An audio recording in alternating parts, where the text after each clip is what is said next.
مادر چت شده؟ بابا صفتر گفت اصلا حالت خوب نیست. بابا من یه هفته فقط نبودم، رفتم دماغمو جراحی کردم. نه مادر چی شده؟ خوبم مادر خوبم. صدا چرا اینطوری شده؟ خوبم. مادر چی کار کردی؟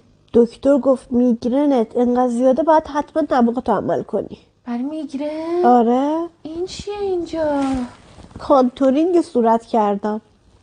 کانتورینگ گردن درد ولم نمیکرد. دکتر گفت فقط باید برای علاج گردن دردت کانتورینگ صورته.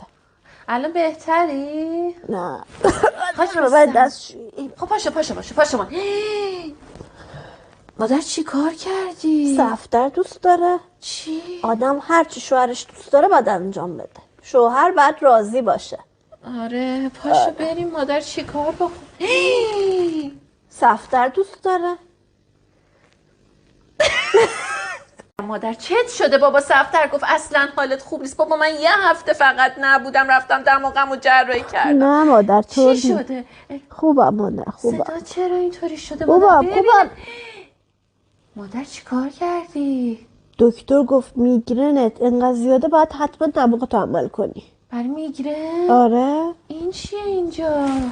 کانتورینگ صورت کردم.